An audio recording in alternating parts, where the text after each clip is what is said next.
African wild dog, otherwise known as Lycaon pictus, it's actually a Latin and Greek name. It translates as painted wolf. It's the most endangered large carnivore in southern Africa, second only in Africa to the Ethiopian mountain wolf. Latest figures are approximately 6,600 wild dogs, but that's because they're social pack-living canids. That's only about 600 breeding packs, which makes it a very, very vulnerable species, and indeed it is listed as endangered on the IUCN Red List. There are only 8 countries in Africa that support viable populations of the species, so it's not doing too well. The global population trend is declining, unfortunately. So wild dogs are pack animals, very social animals. Pack can range from anywhere from 2 up to 50 or so individuals. Average pack size is closer to 10 or 12 usually. And within a pack, usually only one female, we call it the alpha female, only one female will breed. So the alpha female and male will mate, and they'll have a litter of puppies, which can number up to 21. The highest we've ever recorded is 15 in a single litter. And the rest of the pack members, the aunts and uncles, all help the alpha pair take care of their pups.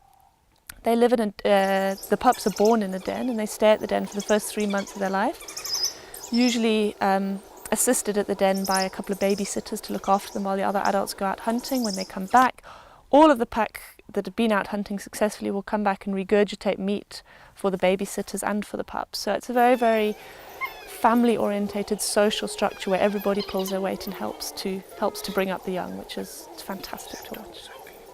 Zimbabwe actually has a very good population of wild dogs, especially here in the southeast Lowveld. We've got approximately 300 adult wild dogs, which combined with the other areas in the Great Limpopo Transfrontier Conservation Area holds perhaps 1/10 of the remaining global population. It's a very, very significant and important area for the conservation of the species.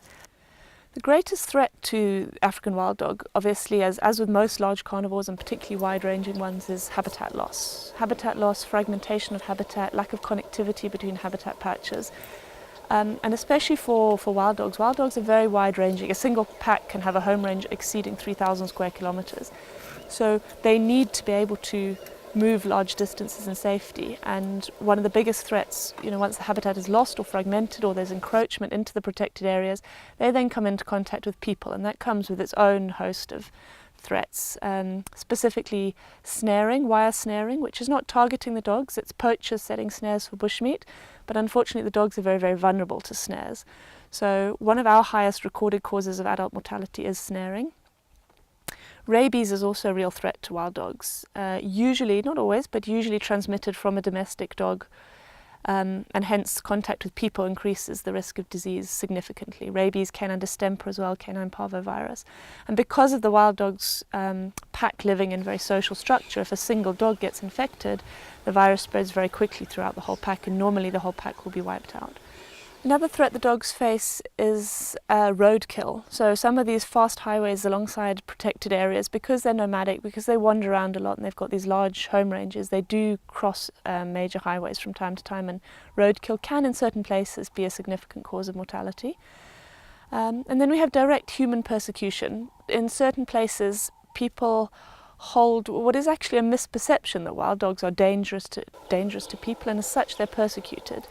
They're not very easy to poison. Fortunately, we don't need to deal with poison as much as with other carnivores, because wild dogs tend not to scavenge. But they can be shot, and they are very vulnerable when they're denning. So if they are denning in vulnerable places, then they can suffer a high rate of active human persecution. One of the most significant causes of mortality, both for adults and pups, is actually lions. It's a natural predator-predator thing. It happens throughout the large carnivore guild. Lions don't eat the wild dogs, but they kill them as a competitive predator, really.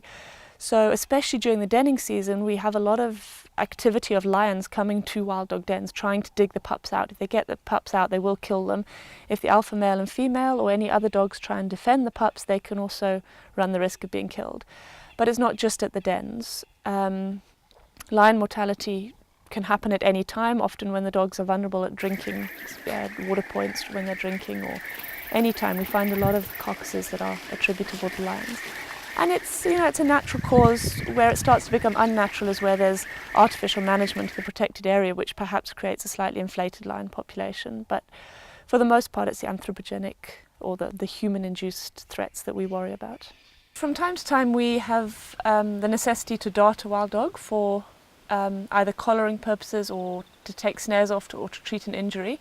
I'm licensed and trained to do this. I've got plenty of experience in doing wild dogs and other large carnivores. And one of the things we most often have to do is take wire snares off. So the dogs get caught in snares that are set for poachers, and if they manage to break out, they carry the wire around their neck, which can cause horrific injuries. Where there's a problem with a dog caused by humans, we do our best to solve that. And then occasionally for research purposes we need to fit collars. We need to fit collars for locating vulnerable packs so we can better protect them, for giving us information about where there are threats. The information we get from the collars is absolutely invaluable, both for conservation and research. So we can use it to look at where packs range, particularly the more vulnerable packs that range outside of protected areas, and learn where they're coming into conflict with people, where they're coming perhaps across snares, so we can get a lot of information there. Plus things like home range size, which is allowing us to understand that dogs range a lot more widely than ever before, ever realised. So one of the things we desperately need is a new vehicle. The terrain in the Conservancy in Goneril National Park is extremely rugged, it's extremely tough. A lot of boulders, a lot of stumps, a lot of holes, and it really punishes the vehicles. So we spend a lot of time in the workshop. Our vehicles are off-road half the time. It severely hampers our work. There have been many occasions where we have not been able to go and take a snare off a dog, or finish our work in the communities because of vehicle malfunction.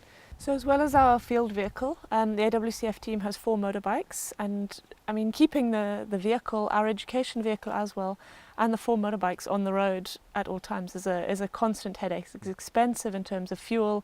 Spare parts are expensive, not only expensive but also logistically difficult to get hold of out here. So it's a big headache, and having reliable vehicles and funds to purchase new motorbikes, that sort of thing makes a massive difference to our effective operations. One of the main difficulties in terms of raising funds is actually for those sort of recurrent costs in terms of vehicle operations. So the fuel expenses, both petrol for the motorbikes and diesel for the vehicles, and the servicing fees and the endless need for spare parts. It's very difficult to get people to support that. It's one of those core operation costs that is so vitally important to successful running of our projects, and yet so difficult to fund.